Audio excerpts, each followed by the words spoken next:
Community Life Project (CLP) charges religious leaders on peaceful elections. Religious leaders across the country have been charged to use their position to preach a free, fair, credible, and above all peaceful election as the nation prepares to elect its leaders. This call was made at the one-day forum on the responsibility of religious leaders and faith communities in the forthcoming elections, organized by Community Life Project (CLP). Speaking at the forum was the Executive Director, Community Life Project, Ngozi Iwere, who said that the civic space should not be abandoned for politicians, as faith communities have a role to play in the polity. She was ably represented by Lanre Ariliola. Well, actually, if you look at the category of people we have here today are religious led, and we believe religious group has a larger followers, and our focus is having a peaceful, fair and free election towards 2019. And we want to use the religious leader as a vehicle through which we'll pass on the information to the grassroots people in their various churches, because in their various churches and their various mosques. So the essence of this today is to have a synergy between the religious leaders, their followers, and the country at large in order to achieve a peaceful election in 2019. Yes, as the program is happening here in Lagos, it's happening all over the country, like I say, at 36 state and FCT. So the program is strategic within such a way that it's close to an election, but at the same time so that the message people will still remember as they are going to vote.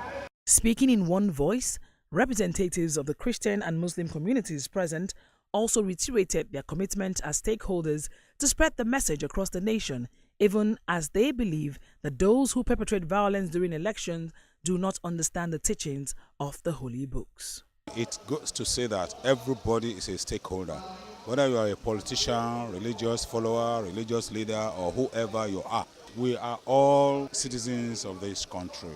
So the problem of one of us should be the problem of all others. So I preach peace, and I advise all the religious leaders to use the book to preach to the community, and don't use the community to preach the word of God. It is the people who don't really know their Bible or their Quran that really go into fighting because they don't understand what God says. Maybe they just read a part of it and they feel, let me go and do what I've seen here. Not really to know it in details. That's why they go out fighting. So we should all, we are all encouraged to go and teach our children, their friends and all the other people and members of our churches and mosques that fighting will only kill yourself, not the people you want to put there to elect them. You will only waste your life, and they will continue to enjoy whatever you left behind. So we should shun violence and let peace reign. The message that churches are supposed to carry is the message of truth, not of lies. And so anything anybody cannot validate in the mouth of two or more witnesses should not be disseminated as news or information. Information is about disseminating the truth. It's not about stirring up people. What many people do is they, in the bid to get people to see things their way, they can fabricate things.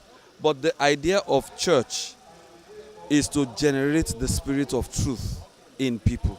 Community Life Project is a non-partisan civil society organization working to promote inclusion and participation of grassroots citizens in electoral integrity and democratic governance.